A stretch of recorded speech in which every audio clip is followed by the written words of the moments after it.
Já quero falar o seguinte, que os 2 primeiros colocados na tabela do Brasileirão jogaram no sábado. O Botafogo aproveitou o vacilo do Palmeiras e conseguiu uma gordurinha na tabela.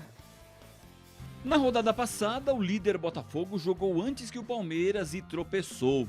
E o vice-líder Verdão, que jogou depois, aproveitou para encostar no time carioca. No sábado, pela 31ª rodada, o Palmeiras jogou antes. E desta vez foi o time paulista que tropeçou.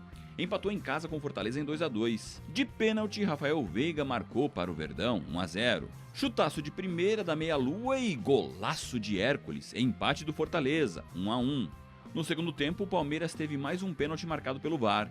E desta vez o garoto Estevão converteu, 2-1.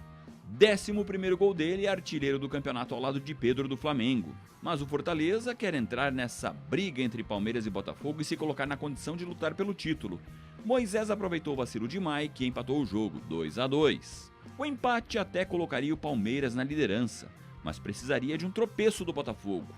O Fogão jogou depois, fora de casa, e derrotou o Bragantino por 1-0. Gregory, de cabeça, no finzinho da partida, marcou o gol da vitória. O Fogão foi aos 64 pontos e agora tem uma gordurinha. São 3 pontos de vantagem para o vice-líder Palmeiras, que tem 61. E o Fortaleza segue no terceiro lugar com 57 pontos. E se é segunda-feira, é dia o quê? De comentários. E nessa segunda-feira tá um pouco diferente, porque cada um tem um Moraes que merece. E é lógico que eu vou encontrar com o meu Moraes de hoje. Seja bem-vindo, Moraes. Olá, bom dia, Samanta, todos que acompanham o Tarobá Esporte. Esse Moraes está um pouco diferente. Espera aí que eu vou tentar meu facilitar Deus, um pouco para vocês que estão acompanhando. Licença. Meu Deus do céu. O bigode inconfundível do Brode não pode faltar. Não pode faltar. E já que você é o Moraes de hoje, eu já começo o programa, Luciano Moraes, Ficou bom aí? te dando boas-vindas. Ficou bom, Brode. Ficou bom, Brode. Bom dia. Bom dia. Que honra tê-lo no programa de hoje. Luciano Moraes, vamos lá. Meu Palmeiras poderia ter feito muito mais, mas deixou a desejar. Deixa eu arrumar o bigode aqui primeiro. Olha, melocou. Mas tudo bem. Bom dia, Samanta. Bom dia para quem nos acompanha no Tarobá Esporte. Primeiro vamos justificar a ausência do nosso querido Edson Moraes e seu bigode real, tradicional. Ele tirou uns dias de folga, né? Inclusive a apresentação do Jornal Tarobá, segunda edição, deve ser do Jean Pereto, a partir dessa semana. Aproveite as férias, Moraes, e com certeza, Samanta, com certeza, mesmo ele estando de férias, ele acompanha futebol, porque o Brode é apaixonado, ele fala que falar de bola é bom. Então, hoje, coube a mim essa responsabilidade de falar um pouquinho de futebol. Falou do teu Palmeiras? Tropeçou. Poderia ter jogado mais e eu, enquanto palmeirense, acho que a vantagem foi os pênaltis. Exatamente. Agora, o detalhe é o seguinte, Palmeiras enfrentou o Fortaleza, Palmeiras vice-líder, Palmeiras vice-líder e Fortaleza terceiro colocado.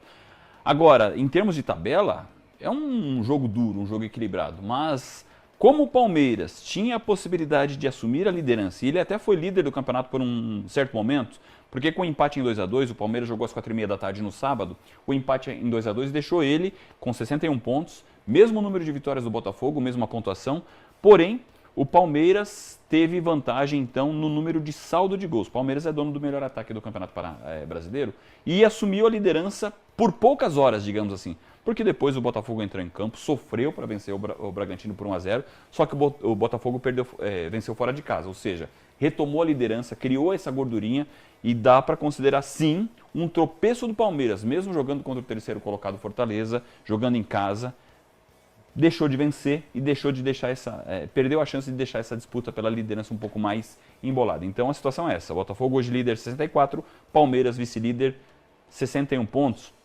Um dado curioso, os dois times têm uma possibilidade pequena ali, né, de acordo com o site Chance de Gol, hoje o Palmeiras tem uma probabilidade de título de 46,5%, enquanto o Botafogo conseguiu um pouco mais nessa estatística, 51,1% de probabilidades de ser campeão. Lembrando, Samanta, que nesse Campeonato Brasileiro, penúltima rodada, ainda tem o duelo entre Palmeiras e Botafogo, que vai ser a final do campeonato.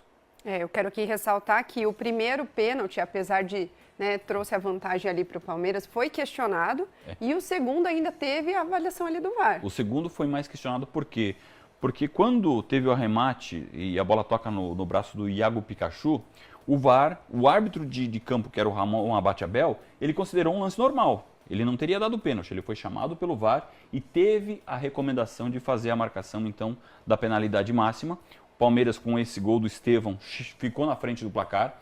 Aliás, o Estevão chegou a 11 gols no campeonato, é mesmo número de gols do Pedro, jogador do Flamengo, que não joga mais na temporada por causa da séria lesão no joelho. Ou seja, o Estevão, garoto ainda, revelação do Palmeiras, se credencia a ser o artilheiro do Brasileirão de 2024. Pênalti marcado, Estevão converteu, Palmeiras na frente, enfim, a polêmica foi essa do fim de semana. Aliás, muitos problemas de arbitragem, tanto é que a CBF afastou árbitros aí do jogo do Palmeiras e Fortaleza, do jogo do Flamengo com o Juventude também, enfim.